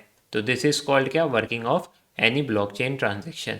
दस ओवरऑल कह सकता हूँ ब्लॉकचेन एक ऐसी टेक्नोलॉजी है, डिस्ट्रीब्यूटेड लेजर टेक्नोलॉजी है, जो कि डिसेंट्रलाइज्ड इन नेचर है, जहाँ पे एंट्री परमानेंटली सेव हो जाती है, जिसको आप चेंज या ऑल्टर नहीं कर सकते हैं, फुल्ली इरिवर्सिबल है। डिसेंट्रलाइज होने की वजह से किसी भी particular person, bank, corporation, company, government, किसी का भी कंट्रोल उसमें नहीं है, और इसी कारण से ये ज़्यादा ट्रांसपेरेंट और ज़्यादा ऑथेंटिक माना जाता है। एंड फाइनली जो भी ट्रांजेक्शन आप कर रहे हैं, जो भी इंफॉर्मेशन आप स्टोर कर रहे हैं डिजिटली, वो एज अ ब्लॉक रिप्रेजेंट हो रही है और वो ऐड होते जा रही है। कुल मिला के आप वेरियस टाइप्स के इंफॉर्मेशन ऑनलाइन सेव करते जा रहे हैं। एक पब्लिक डेटाबेस जो है वो रेडी होते जा रहा है, जो कि मल्टीपल पर्पस के लिए यूज हो सकता है। कौन कौन से पर्पस के लिए यूज हो सकता है सर, तो वो हम लोग आगे नेक्स्ट क्वेश्चन में समझने वाले हैं। ना क्वेश्चन नंबर 11 में आ जाते हैं। अगेन सिमिलर क्वेश्चन है, ब्लॉकचेन ट्रांजैक्शन क्या होता है वो बताइए। तो सिमिलर आंसर आपको लिख के आना है। नेक्स्ट आता है रिस्क क्या क्या एसोसिएटेड है ब्लॉकचेन टेक्नोलॉजी या ब्लॉकचेन ट्रांजैक्शन में। एमटीबी 2024 का ये क्वेश्चन है। तो देखो ब्लॉकचेन टेक्नोलॉजी और ट्रांजैक्शन क्या है, तो सेम ही लिखा हुआ है यहाँ पे। तो अपन आगे बढ़ जाते हैं। रिस्क क्या क्या एसोसिएटेड है। हर पर्सन की जो है रिस्क एपेटाइट अलग होती है। कोई रिस्क ज़्यादा लेना पसंद करता है, कोई रिस्क कम लेना पसंद करता है। तो ऐसे कंट्रोल को इम्प्लीमेंट करना या डिज़ाइन करना ब्लॉकचेन में जो सबकी नीड को सेटिस्फाई कर सके, ये काफ़ी मुश्किल बात है। तो पहला रिस्क तो यही हो गया आपका। दूसरा आपने बोला कि डिसेंट्रलाइज्ड है, कोई एक पार्टी जो है इंचार्ज नहीं है, तो प्रॉपर अकाउंटेबिलिटी कैसे ठहराओगे, नहीं ठहरा सकते। तीसरा बोल रहे हो टेक्नोलॉजी बेस्ड है, और अगर टेक्नोलॉजी को कोई हैकर ने टेम्पर कर दिया तो उसके कारण क्या हो जाएगा, इनएक्यूरेट और अनरिलायबल इंफॉर्मेशन जो है वो परमानेंटली स्टोर हो जाएगी। Then absence of any central authority, कोई सेंट्रल अथॉरिटी नहीं है एडमिनिस्ट्रेशन करने के लिए, एडमिनिस्टर करने के लिए, या फिर प्रोटोकॉल को एनफोर्स करने के लिए, सेट ऑफ रूल्स को एनफोर्स करने के लिए। सो ऐसी टेक्नोलॉजी में जनरल आईटी कंट्रोल्स को इम्प्लीमेंट करना इफेक्टिवली बहुत ज़्यादा डिफिकल्ट टास्क हो जाएगा। देन ब्लॉकचेन इन्वॉल्व करता है ह्यूमंगस डाटा को, क्योंकि डेटा जो है देखो ऑल्टर या चेंज या डिलीट नहीं हो रहे हैं, बस एडअप होते जा रहे हैं। तो इन्फॉर्मेशन क्या होते जा रही है, ओवरलोड होते जा रही है। प्लस आपको बहुत ज़्यादा कंप्यूटिंग पावर की ज़रूरत पड़ेगी इसको स्टोर रखे रहने के लिए। एंड कॉम्पिटेंट पर्सन को खोजना जो डिज़ाइन करे प्लस परफॉर्म करे इफेक्टिव मॉनिटरिंग कंट्रोल्स इनके ऊपर, ये भी काफ़ी डिफिकल्ट हो जाएगा। तो ये है सारे इसके रिस्क। फ़ायदे तो इसके बहुत सारे हैं, कौन कौन से एप्लीकेशन है इसके वो अपन नेक्स्ट क्वेश्चन में डिस्कस करेंगे, लेकिन ये सारे रिस्क है। तो 10 रिस्क क्या क्या इन्वॉल्व है, ऐसे मॉनिटरिंग कंट्रोल्स इंप्लीमेंट करना जो सबके रिस्क एपेटाइट को सेटिस्फाई कर सके, ये काफ़ी मुश्किल है। अकाउंटेबिलिटी कोई नहीं लेगा, टेक्नोलॉजी टेम्पर हो सकती है, सेंट्रल अथॉरिटी नहीं है तो जनरल आईटी कंट्रोल्स को इम्प्लीमेंट नहीं किया जा सकता है। ह्यूमंगस डेटा जो है वो इन्वॉल्व हो रहा है, इन्फॉर्मेशन यहाँ पे ओवरलोड हो रही है, तो काफ़ी कंप्यूटिंग पावर की ज़रूरत पड़ेगी। कॉम्पिटेंट पर्सन को खोजना जो डिज़ाइन प्लस इम्प्लीमेंट करे इफेक्टिव मॉनिटरिंग कंट्रोल्स को, ये भी काफ़ी डिफिकल्ट जॉब है। सो अब स्टार्ट करते हैं question number 12। Explain applications of blockchain. Blockchain के एप्लीकेशन क्या क्या है, या ब्लॉकचेन किस प्रकार से अलग अलग वेरियस फील्ड्स में इस्तेमाल किए जा सकते हैं। न्यूली एडेड क्वेश्चन है, बहुत ही ज़्यादा बढ़िया क्वेश्चन है आपकी नॉलेज को एनहांस करने के लिए। सबसे पहले लिखा हुआ है फाइनेंशियल सर्विसेज के लिए ब्लॉकचेन का इस्तेमाल किया जा सकता है। देखो कोई भी आप ट्रांजैक्शन करते हैं, जैसे बाय सेल या ओनरशिप ट्रांसफ़र का किसी भी एसेट या प्रॉपर्टी के लिए, तो आपको मेक श्योर करना है कि सीक्वेंस ऑफ स्टेप्स जो है वो फॉलो होने चाहिए। ट्रांजैक्शन का प्रूफ होना चाहिए, ट्रांजैक्शन की ऑथेंटिकेशन होनी चाहिए, और ब्लॉकचेन टेक्नोलॉजी आपको ये सब प्रोवाइड कर देती है। एक तो आपके ट्रांजैक्शन का कंप्लीट लॉग, यानी कौन से सीक्वेंस में ट्रांजैक्शन किए गए हैं वो सब मेंटेन हो जाएगा। प्लस क्रिप्टोग्राफी का इस्तेमाल किया जा रहा है, ड्यू टू विच आपके जितने भी ट्रांजैक्शन हैं वो वैलिडेट हो जाते हैं, ऑथेंटिक है कि नहीं वो पता चल जाता है, क्योंकि एंक्रिप्शन, डिक्रिप्शन एक्सेट्रा इन सब चीज़ों का वो इस्तेमाल करते हैं। तीसरा, आप ट्रांजैक्शन को डिलीट नहीं कर सकते, ऑल्टर भी नहीं कर सकते, जैसे कि ऊपर अपन ने फीचर में पढ़ा ही था, इम्यूटेबल रिकॉर्ड्स रहते हैं, hence proof of transaction maintain रहता है। तो फाइनेंशियल सर्विसेज के लिए तो ब्लॉकचेन टेक्नोलॉजी का इस्तेमाल करना काफ़ी फ़ायदेमंद हो सकता है। प्लस आप क्या कर सकते हैं ना, सारे ट्रांजैक्शन को ऑटोमेट भी कर सकते हैं। लाइक आपने कोडिंग में डाल दिया ब्लॉकचेन टेक्नोलॉजी में कि अगर पैसा मिल जाता है पार्टी से तो ओनरशिप ट्रांसफ़र कर देना, टाइटल ट्रांसफ़र कर देना। आपने ये विथ कोडिंग प्रॉपर तरीके से डाल दिया है तो वो ओनरशिप भी ट्रांसफ़र कर देगा, हैंस इंटरमीडियरीज की ज़रूरत भी नहीं पड़ेगी। सेकेंड है हेल्थ केयर इंडस्ट्री के लिए। आप सोचो कोई एक पेशेंट है, वो क्या करता है, अपनी कंप्लीट फाइल लेके डॉक्टर के पास जाता है जिसमें वो अपनी पूरी हिस्ट्री बताता है। लेकिन ब्लॉकचेन टेक्नोलॉजी के द्वारा क्या हो सकता है, उसकी कंप्लीट हिस्ट्री एक जगह सेव हो सकती है। उसको बताने की भी नीड नहीं पड़ेगी कि कब कब उसको कौन कौन सी बीमारी हुई, कौन कौन से डॉक्टर के पास वो गया, कौन कौन सी दवाइयाँ उसने ली है, यानी उसकी कंप्लीट हेल्थ केयर हिस्ट्री जो है वो सामने आ जाएगी। प्लस डेटा जो है शेयर होंगे सिक्योर मैनर में, तो इससे क्या है, पेशेंट की प्राइवेसी भी मेंटेन रहेगी। तो ब्लॉकचेन टेक्नोलॉजी का इस्तेमाल हेल्थ केयर इंडस्ट्री में भी कर सकते हैं, बल्कि इंश्योरेंस इंडस्ट्री में भी कर सकते हैं। आप देख सकते हैं इस पर्टिकुलर पर्सन ने कब कब इंश्योरेंस बाय किया, कौन कौन सी कंपनी से, या ये भी देख सकते हैं कि इसको कौन कौन सी बीमारी हो रखी है। तो क्या होता है ना, इंश्योरेंस करने से पहले इंश्योरेंस कंपनी कंप्लीट डेटा मांगती है कि आप कौन कौन सी बीमारी आपको है ऑलरेडी, और उसके हिसाब से आपको इंश्योरेंस का पैकेज प्रोवाइड किया जाता है, तो उनके भी नीड में आ जाएगा। तीसरा है गवर्नमेंट। गवर्नमेंट किस प्रकार से इसका इस्तेमाल कर सकती है, तो ऐसे मल्टीपल यूजेस गवर्नमेंट कर सकती है। फॉर एग्जांपल लैंड रजिस्ट्रेशन के लिए, भाई कोई एक पर्टिकुलर लैंड है, एक पर्सन ने बाय की, फिर उसने ट्रांसफ़र करके दूसरे पर्सन को प्रोवाइड की, दूसरे पर्सन ने बाय किया, फिर तीसरे पर्सन ने बाय किया। तो इस प्रकार से complete proof of record maintain रहेगा कि ये प्रॉपर्टी आज की तारीख में किसकी है, कब ली थी, कितने में ली थी, ताकि कोई तीसरा या चौथा पर्सन क्लेम नहीं कर दे कि ज़मीन मेरी है। देखो लैंड से रिलेटेड, लैंड रजिस्ट्रेशन से रिलेटेड बहुत सारे फ्रॉड इंडिया में होते हैं, तो इस टाइप के फ्रॉड से बचा जा सकता है। वैसे गवर्नमेंट काफ़ी स्ट्रिक्ट स्टेप्स ली है इसके रिगार्डिंग, और अब काफ़ी सारी चीज़ों को गवर्नमेंट ने खुद ही ऑनलाइन कर दिया है, तो इट इज़ बेटर। तो ब्लॉकचेन टेक्नोलॉजी आपको लैंड रजिस्ट्रेशन वाले केस में काफ़ी ज़्यादा मदद कर सकती है, वैसे ही वाइकर रजिस्ट्रेशन वाले केस में भी कर सकती है। ई वोटिंग जैसी टेक्निक का भी इस्तेमाल किया जा सकता है, यानी वोटिंग करने के लिए भी आप ब्लॉकचेन टेक्नोलॉजी का इस्तेमाल कर सकते हैं, जिसकी वजह से ट्रांसपेरेंसी भी मेंटेन रहेगी, प्लस गवर्नमेंट मॉनिटर भी कर पाएगी, ऑडिट भी कर पाएगी कंप्लीट ट्रांजेक्शन को। नेक्स्ट है ट्रैवल इंडस्ट्री। यस, कुछ इंपॉर्टेंट डॉक्यूमेंट्स आपके जैसे पासपोर्ट हो गया या आइडेंटिफिकेशन कार्ड्स हो गए, ये सारी चीज़ें ब्लॉकचेन टेक्नोलॉजी में इजीली स्टोर हो सकती है और मेंटेन हो सकती है। इसके अलावा ट्रैवल इंश्योरेंस हो गया, लॉयल्टी हो गया, रिवॉर्ड्स हो गया, इन सब की कंप्लीट हिस्ट्री और डिटेल भी मेंटेन की जा सकती है। नेक्स्ट है इकोनॉमिक फोरकास्ट।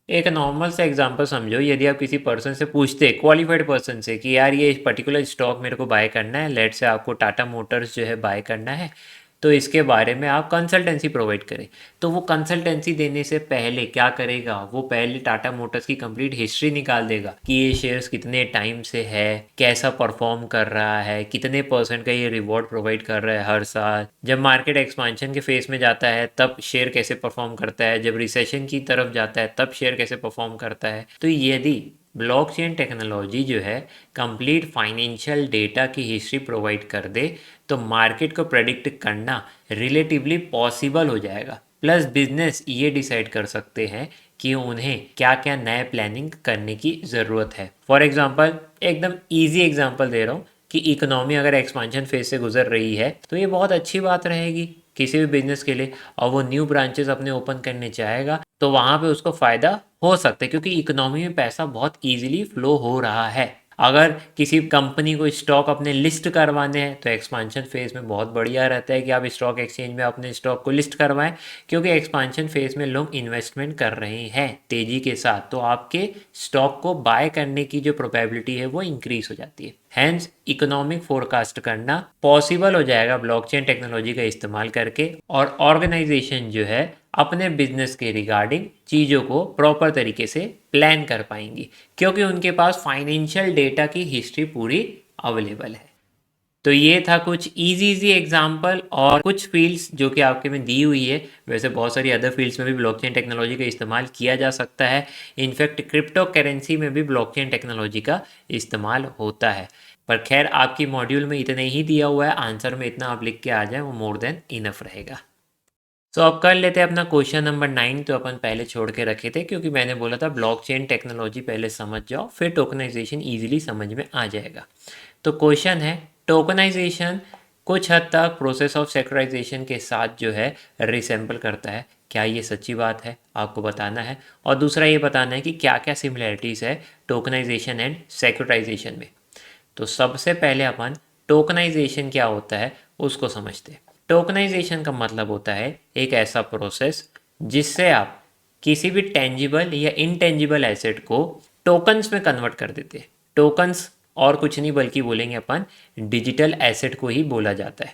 टेंजिबल एसेट जैसे कि रियल एस्टेट हो सकता है, इनटेंजिबल एसेट मान लेते हैं इंटेलेक्चुअल प्रॉपर्टी कोई भी हो सकती है। टोकनाइजेशन और कुछ नहीं बल्कि ब्लॉकचेन टेक्नोलॉजी का ही इस्तेमाल करती है।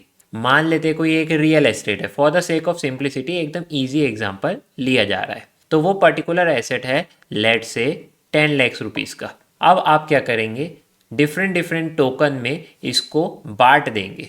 लेट से इसको डिजिटली प्रेजेंट करेंगे टोकन्स के थ्रू।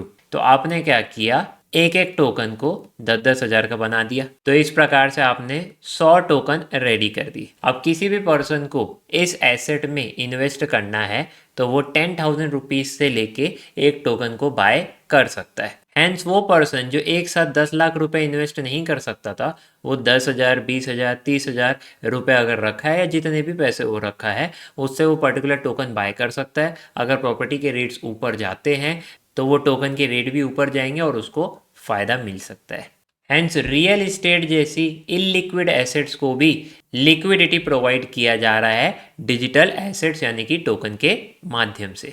दस यही बात लिखी हुई है कि टोकनाइजेशन के थ्रू इलिक्विड एसेट्स को मार्केटेबल प्रोडक्ट में कन्वर्ट कर दिया जाता है, यानी कि उसकी लिक्विडिटी बढ़ा दी जाती है, उसको ट्रेडेबल बना दिया जाता है। तो आपको टोकनाइजेशन बहुत हद तक रिसेंबल कर रहा होगा सेक्युराइजेशन प्रोसेस के साथ साथ। पर देखो टोकनाइजेशन और सेक्युराइजेशन एकदम सेम भी मत समझ लेना। वो क्यों, मैं आपको उसका इजी एग्जांपल दे देता हूँ। हालांकि वो आपके आंसर का पार्ट नहीं होगा, आपको ये बताना है कि किस प्रकार से सिमिलर है। मैं पहले वो बता देता हूँ कि किस प्रकार से डिफरेंट है। टोकनाइजेशन में जो है डिजिटल टोकन क्रिएट किया जाता है, जबकि सेक्युराइजेशन में सिक्योरिटी क्रिएट की जाती है। टोकनाइजेशन जो है ब्लॉकचेन टेक्नोलॉजी का इस्तेमाल करता है, जबकि सेक्युराइजेशन जो है वही ट्रेडिशनल फाइनेंशियल सिस्टम का इस्तेमाल करता है। तो देखो ये दोनों अलग तो है, लेकिन सिमिलरिटीज क्या क्या है ये पूछा है क्वेश्चन में।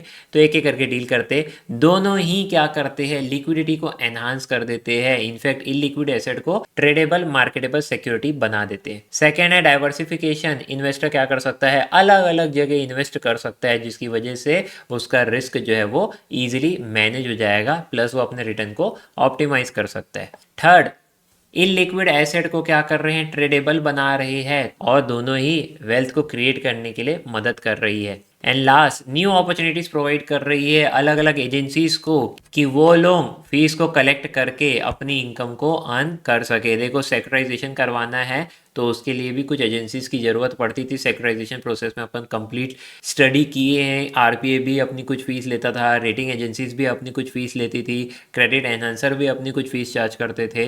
तो इस प्रकार से अलग अलग एजेंसीज को सेक्युराइजेशन की वजह से या टोकनाइजेशन की वजह से पैसा कमाने का मौका मिल जा रहा है। तो ये हो गया क्वेश्चन नंबर 9 भी खत्म। अब एक लास्ट क्वेश्चन नंबर 13 देख लेते हैं, जो काफ़ी ईजी और रिपीटिव क्वेश्चन है। क्वेश्चन नंबर 13 जो है रेटिंग एजेंसीज के ऊपर है। बोल रहा है रेटिंग एजेंसी जो सेकेंडरी पार्टिसिपेंट होते हैं सेक्युराइजेशन प्रोसेस में, बट देन ऑल्सो एक वाइटर रोल प्ले करते हैं। आपको एक्सप्लेन करना है। तो हाँ यार, वाइटर रोल तो प्ले करते हैं, ये स्टेटमेंट 100% करेक्ट है, अपन कह सकते हैं। क्योंकि रेटिंग एजेंसी जो है वो क्रेडिट क्वालिटी चेक करता है डेब्ट इंस्ट्रूमेंट की, प्लस क्रेडिट सपोर्ट भी प्रोवाइड करता है। रेटिंग एजेंसी जो है वो एसेस करता है कि कैश फ्लो का स्ट्रेंथ कैसा है। दूसरा, टाइमली पेमेंट हो पाएगा कि नहीं हो पाएगा इंटरेस्ट ऑफ प्रिंसिपल का, यानी रीपेमेंट वो मेक श्योर करता है कि ठीक से टाइमली हो पाएगी कि नहीं हो पाएगी। देखता है कि ऑब्लाइगर किस टाइप के हैं, उनके सिबिल स्कोर को चेक किया जाता है, जिससे पता चलता है कि ऑब्लाइगर पास्ट में प्रॉपर तरीके से जब भी लोन लिए उसका प्रॉपर रीपेमेंट टाइमली किए हैं कि नहीं किए हैं। क्योंकि ऑब्लाइगर जितना बेहतर होगा उतना ही फ़ायदा होगा इन्वेस्टर्स को। ऑब्लाइगर पैसा खाता है तो इन्वेस्टर के पैसे डूबने के चांसेस हो जाते हैं। नेक्स्ट, लिक्विडिटी सपोर्ट करता है, क्योंकि देखो अगर रेटिंग एजेंसी अच्छी रेटिंग प्रोवाइड कर देती है, इन्वेस्टर्स को भी सपोर्ट मिल जाता है, इन्वेस्टर को भी कॉन्फिडेंस आ जाता है, और इन्वेस्टर जो है वो पैसा लगाने के लिए रेडी हो जाता है ऐसे डेम्प्ट इंस्ट्रूमेंट में। हैंस लिक्विडिटी सपोर्ट कर रहा है। तो ओवरऑल कह सकता हूँ क्या मैं, सेक्युराइजेशन प्रोसेस में कंप्लीट स्ट्रेंथ लेके आता है रेटिंग एजेंसीज। तो ये हो गया ये क्वेश्चन खत्म, बहुत ही इजी क्वेश्चन था। इस प्रकार से देखो हमारा पूरा चैप्टर खत्म हो गया है। एडिशनल नोट्स भी मैंने आपको प्रोवाइड कर दिए हैं और जिससे एमसीक्यू क्वेश्चन बन सकते हैं तो मैंने वो भी आपको इसमें प्रोवाइड कर दिया और समझा दिया है। आई होप ये चैप्टर मैं आपको समझाने में सफल रहा होऊंगा। कोई दूसरे चैप्टर की वीडियोस चाहिए आपको तो आप कमेंट बॉक्स में बता सकते हैं। और आपको ये वीडियो पसंद आया तो आप वीडियो को लाइक भी कर सकते हैं। चैनल को जरूर से सब्सक्राइब कीजिएगा, वो जो लाल वाला बटन है उस पे अपने जीजा जी फेंक के मारो या फूफा जी, मुझे नहीं पता, बस क्लिक हो जाना चाहिए। क्योंकि इस चैनल में एएफएम के रिगार्डिंग वीडियोस लगातार आते रहेंगे और आपकी एएफएम की तैयारी बहुत ज़्यादा स्ट्रॉन्ग कराने की मैं कोशिश करूँगा। So thank you very much, God bless you all.